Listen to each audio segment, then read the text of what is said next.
ಮೀನು, ಹೊನ್ನು, ಮಣ್ಣು. ಈ ಜಗತ್ತಿನಲ್ಲಿ ಏನೇ ಕ್ರೈಮ್ ಆಗ್ಲಿ ಅದರ ಹಿಂದಿರೋದು ಈ ಮೂರೇ ಕಾರಣ. ಅಪರಾಧ ಮಾಡುವಾಗ ಪಾಪಿಗಳ ಮನಸ್ಸಲ್ಲಿ ದುರಾಸೆ, ಮೋಹ, ಆಕ್ರೋಶ, ಕಾಮ ಹೀಗೆ ಏನಿರುತ್ತೋ ಏನೋ.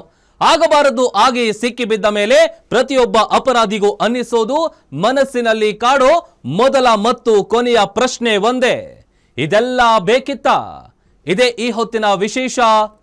ವೃದ್ಧರೇ ಎಚ್ಚರ ಎಚ್ಚರ. ನಾನು ಪ್ರಭುದೇವ್.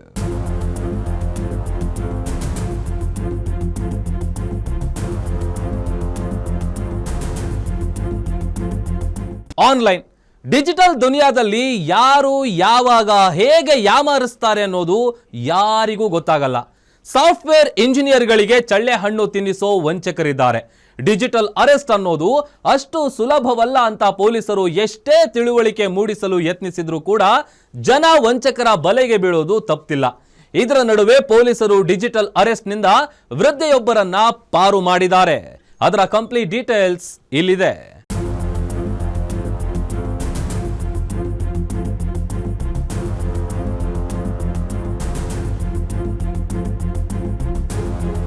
ಯಾರಾದರೂ ಒಬ್ಬರು ಆನ್ಲೈನ್ ಮೂಲಕ ಕೋಟ್ಯಾಂತರ ರೂಪಾಯಿ ವ್ಯವಹಾರ ನಡೆಸಿದ್ದಾರೆ ಅನ್ನೋ ಸಣ್ಣ ಸುಳಿವು ಸಿಕ್ಕರೂ ಸೈಬರ್ ವಂಚಕರು ಅಲರ್ಟ್ ಆಗ್ತಾರೆ. ನೀವು ಎಷ್ಟೇ ಬುದ್ಧಿವಂತರಿದ್ರೂ ಚಾಲಾಕಿಗಳಾಗಿದ್ರೂ ಸಹ ಸೈಬರ್ ವಂಚಕರ ಕಣ್ಣು ನಿಮ್ಮ ಮೇಲೆ ಬಿತ್ತು ಅಂದರೆ ಪಕ್ಕಾ ಮೋಸ ಮಾಡೇ ಬಿಡ್ತಾರೆ. ಸಾಫ್ಟ್ವೇರ್ ಎಂಜಿನಿಯರ್ಗಳಿಗೂ ನಾಮ ಹಾಕಿದ ಖದೀಮರಿದ್ದಾರೆ. ಚಾರ್ಟರ್ಡ್ ಅಕೌಂಟೆಂಟ್ಗಳಿಗೂ ವಂಚಿಸಿರೋ ಚಾಲಾಕಿಗಳಿದ್ದಾರೆ. ಎಲ್ಲವೂ ಡಿಜಿಟಲ್ ಆಗಿರೋ ಈ ಕಾಲದಲ್ಲಿ ಏನೂ ಅರಿಯದ ವೃದ್ಧರು ಸಿಕ್ಕರೆ ಸೈಬರ್ ಖದೀಮರ ಅಟ್ಟಹಾಸ ಮಿತಿ ಮೀರುತ್ತೆ. ಈ ಮಾತು ಬೆಂಗಳೂರಿನ ವೃದ್ಧೆಯೊಬ್ಬರ ಜೀವನದಲ್ಲಿ ನಿಜವಾಗಿದೆ.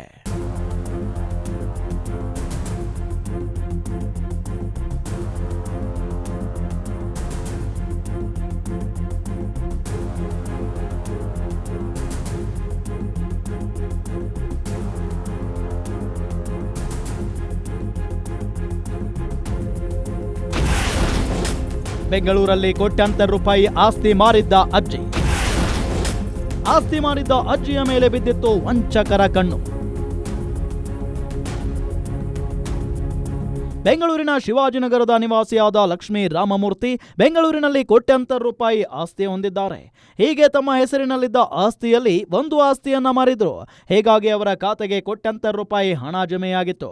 ಹೀಗೆ ಒಬ್ಬ ವೃದ್ಧೆಯ ಖಾತೆಗೆ ಕೋಟ್ಯಾಂತರ ರೂಪಾಯಿ ಹಣ ಬಂದಿದೆ ಅನ್ನೋದು ಸೈಬರ್ ವಂಚಕರಿಗೆ ಗೊತ್ತಾಗಿತ್ತು. ಇದಾದ ಬಳಿಕ ಸೈಬರ್ ವಂಚಕರು ಅಜ್ಜಿಯಿಂದ ಆ ಹಣ ಲಪಟಾಯಿಸಲು ಪ್ಲಾನ್ ಮಾಡಿದ್ರು. ಎಂದಿನಂತೆ ತಮ್ಮ ಹಳೆಯ ಮಾದರಿಯನ್ನು ಉಪಯೋಗಿಸಿ ಅಜ್ಜಿಗೆ ವಂಚನೆ ಮಾಡಲು ಸ್ಕೀಮ್ ಹಾಕಿದ್ರು. ತಿಂಗಳುಗಟ್ಟಲೆ ಸೈಬರ್ ವಂಚಕರನ್ನ ನಿಜವಾದ ಪೊಲೀಸರು, ಜಾರಿ ನಿರ್ದೇಶನಾಲಯದ ಅಧಿಕಾರಿಗಳು, ಆದಾಯ ತೆರಿಗೆ ಇಲಾಖೆಗೆ ಸೇರಿದವರು ಅಂತ ಅಜ್ಜಿ ನಂಬಿದ್ರು. ಅವರನ್ನ ನಂಬಿ ಕೋಟ್ಯಾಂತರ ರೂಪಾಯಿ ಹಣವನ್ನ ಅವರು ಕೇಳಿದಾಗಲೆಲ್ಲ ಕೊಟ್ಟಿದ್ದಾರೆ.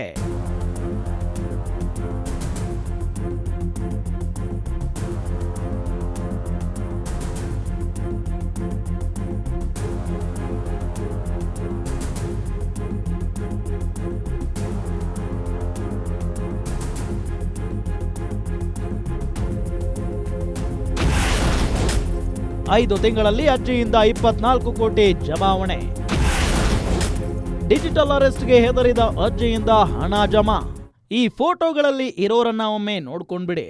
ಆಕಾಶ್ ಮಲ್ಲಿಕ್, ಪಾಲಕ್ ಬಾಯ್ ಪಟೇಲ್, ಶಿವಜ್ಞಾನಂ, ಓಂ ಪ್ರಕಾಶ್ ರಾಜ್ಪೂತ್, ಅಮಿತ್ ನರೇಂದ್ರ ಪಟೇಲ್, ಗೌರವ್ ಕುಮಾರ್ ಅನ್ನೋದು ಇವರ ನಾಮಧೇಯಗಳು.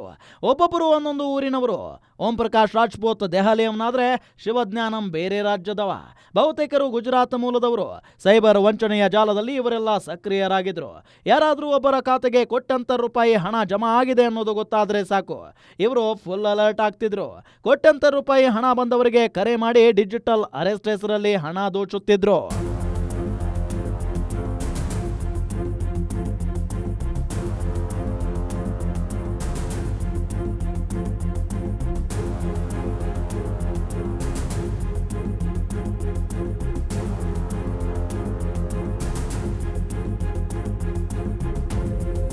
ಬೆಂಗಳೂರಿನ ಶಿವಾಜಿನಗರ ಮೂಲದ ಲಕ್ಷ್ಮೀ ರಾಮಮೂರ್ತಿ ಆಸ್ತಿ ಮಾರಿದ ಕಾರಣಕ್ಕೆ ಕೋಟ್ಯಾಂತರ ರೂಪಾಯಿ ಹಣ ಬಂದಿತ್ತು. ಅವರ ಮಕ್ಕಳು ವಿದೇಶದಲ್ಲಿದ್ದಾರೆ.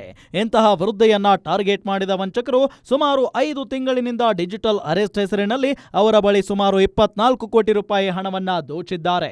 ಮುಂಬೈ ಪೊಲೀಸರು ಸಿಬಿಐ ಅಧಿಕಾರಿಗಳ ಸೋಗಿನಲ್ಲಿ ಅಜ್ಜಿಗೆ ಕರೆ ಮಾಡಿದ್ದ ವಂಚಕರು, ನಿಮ್ಮ ಬಳಿ ಆದಾಯಕ್ಕೂ ಮೀರಿದ ಹಣ ಇದೆ, ಇದರ ಕುರಿತು ಕೇಂದ್ರ ಸರ್ಕಾರ ಕ್ರಮ ಕೈಗೊಳ್ಳದೇ ಇರಲು ನಾವು ಹೇಳಿದ ಖಾತೆಗೆ ಹಣ ಹಾಕಿ, ಯಾವುದೇ ಕಾರಣಕ್ಕೂ ಈ ವಿಚಾರ ಮೂರನೆಯವರಿಗೆ ಗೊತ್ತಾಗಬಾರದು ಅಂತ ಹೇಳಿದ್ರಂತೆ. ಇವರ ಮಾತನ್ನ ನಂಬಿದ್ದ ಅಜ್ಜಿ ಹಂತ ಹಂತವಾಗಿ ಅವರು ಹೇಳಿದ ಖಾತೆಗಳಿಗೆ ಹಣ ವರ್ಗಾವಣೆ ಮಾಡಿದ್ದಾರೆ. ಆದರೆ ವಂಚಕರು ಅಜ್ಜಿಯಿಂದ ಮತ್ತಷ್ಟು ಹಣಕ್ಕೆ ಬೇಡಿಕೆ ಇಟ್ಟಿದ್ದಾರೆ. ಇದೇ ಅವರ ಪಾಲಿಗೆ ಮುಳುವಾಗಿದೆ.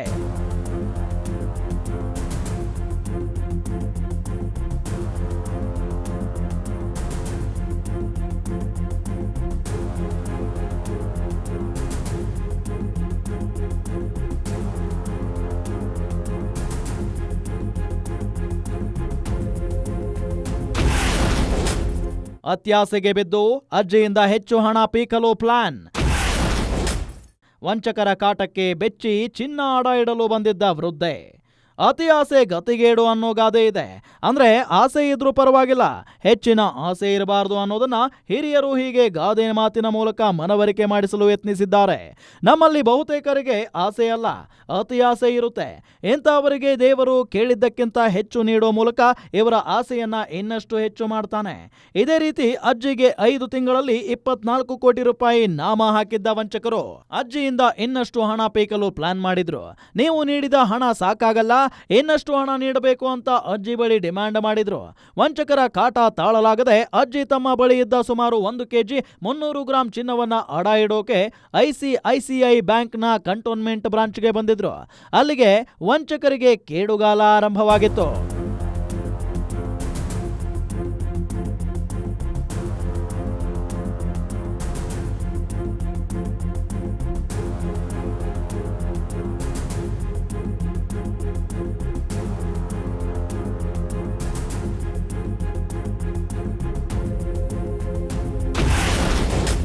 ಅಜ್ಜಿ ಚಿನ್ನ ಅಡ ಇಡಲು ಬಂದಾಗ ಶುರು ಅನುಮಾನ.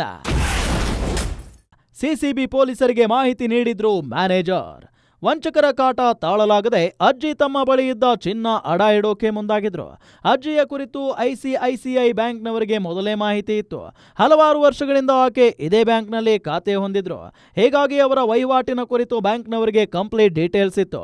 ಕೋಟ್ಯಾಂತರ ರೂಪಾಯಿ ಆಸ್ತಿ ಹೊಂದಿರೋ ಅಜ್ಜಿ ಏಕಾಏಕಿ ಚಿನ್ನ ಅಡ ಇಡಲು ಬಂದಿದ್ದೇಕೆ ಅಂತ ಬ್ಯಾಂಕ್ ಮ್ಯಾನೇಜರ್ಗೆ ಅನುಮಾನ ಬಂದಿತ್ತು. ಅಲ್ಲದೆ 1 ಕೆಜಿ 300 ಗ್ರಾಂ ಚಿನ್ನ ಒಂದೇ ಬಾರಿಗೆ ಅಡ ಇಡಲು ಬಂದಿದ್ದಾರೆ ಅಂತ ಗೊತ್ತಾಗಿ ಆಶ್ಚರ್ಯವಾಗಿತ್ತು. ತಕ್ಷಣವೇ ಬ್ಯಾಂಕ್ ಮ್ಯಾನೇಜರ್ ಸಿಸಿಬಿ ಪೊಲೀಸರಿಗೆ ಮಾಹಿತಿ ನೀಡಿದ್ರು. ಅಲ್ಲಿಗೆ ವಂಚಕರ ಕಾಲ ಕೆಟ್ಟು ನಿಂತಿತ್ತು.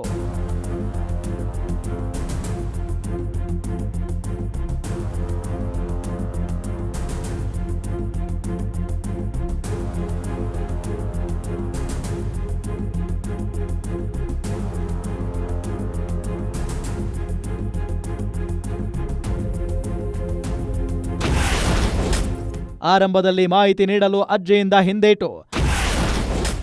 ತಮ್ಮದೇ ಸ್ಟೈಲ್ನಲ್ಲಿ ವಿಚಾರಿಸಿದಾಗ ಹೊರಬಂತು ರಹಸ್ಯ. ಬ್ಯಾಂಕ್ ಮ್ಯಾನೇಜರ್ಗೆ ಅನುಮಾನ ಬಂದು ಇಷ್ಟು ಚಿನ್ನ ಒಂದೇ ಬಾರಿ ಅಡ ಇಡ್ತಾ ಇರೋದು ಯಾಕೆ ಅಂದಾಗ ಅಜ್ಜಿ ಏನೇನೋ ಸಬೂಬು ಹೇಳಿದ್ರು.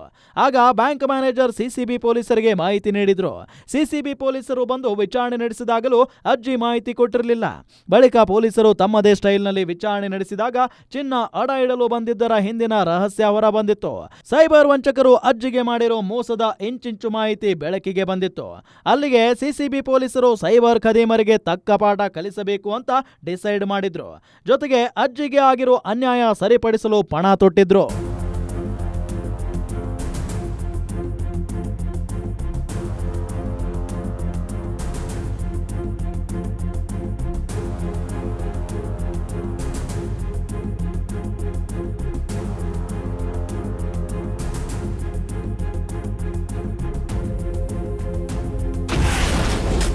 ಅಜ್ಜಿಯ ಮೂಲಕ ಸೈಬರ್ ಖದೀಮರಿಗೆ ಖಾಕಿ ಗಾಳ. 22 ಬ್ಯಾಂಕ್ ಖಾತೆಗಳು, 60 ಲಕ್ಷ ರೂಪಾಯಿ ಸೀಸ್. ಸೈಬರ್ ಖದೀಮರು ಅಜ್ಜಿಯನ್ನ ಮಿಖಾ ಮಾಡಿದ್ರು. ಅವರ ಬಳಿ ಸುಮಾರು 24 ಕೋಟಿ ರೂಪಾಯಿ ಹಣ ದೋಚಿದ್ರು. ಇದನ್ನ ಸಿಸಿಬಿ ಪೊಲೀಸರು ಗಂಭೀರವಾಗಿ ಪರಿಗಣಿಸಿದ್ರು. ಅಜ್ಜಿಯನ್ನೇ ಬಳಸಿಕೊಂಡು ಸೈಬರ್ ವಂಚಕರಿಗೆ ಸಿಸಿಬಿ ಪೊಲೀಸರು ಗಾಳ ಹಾಕಿದ್ರು. ಈ ಗಾಳಕ್ಕೆ ಸೈಬರ್ ವಂಚಕರು ಬಿದ್ದಿದ್ರು. ಅಜ್ಜಿಯನ್ನೇ ಎರೆಹುಳುವಾಗಿ ಬಳಸಿಕೊಂಡ ಸಿಸಿಬಿ ಪೊಲೀಸರು ಆಕಾಶ್ ಮಲ್ಲಿಕ್, ಪಾಲಕ್ ಬಾಯ್ ಪಟೇಲ್, ಶಿವಜ್ಞಾನಂ, ಓಂ ಪ್ರಕಾಶ್ ರಾಜ್ಪೂತ್, ಅಮಿತ್ ನರೇಂದ್ರ ಪಟೇಲ್, ಗೌರವ್ ಕುಮಾರ್ ಅನ್ನೋರನ್ನ ಬಂಧಿಸಿ ಅವರ ಬಳಿ ಇದ್ದ 22 ಬ್ಯಾಂಕ್ ಖಾತೆಗಳು ಮತ್ತು 60 ಲಕ್ಷ ರೂಪಾಯಿ ಹಣವನ್ನ ಸೀಜ್ ಮಾಡಿ ಅಜ್ಜಿಗೆ ನಾಮ ಹಾಕಿದ್ದವರಿಗೆ ತಕ್ಕ ಪಾಠ ಕಲಿಸಿದ್ದಾರೆ.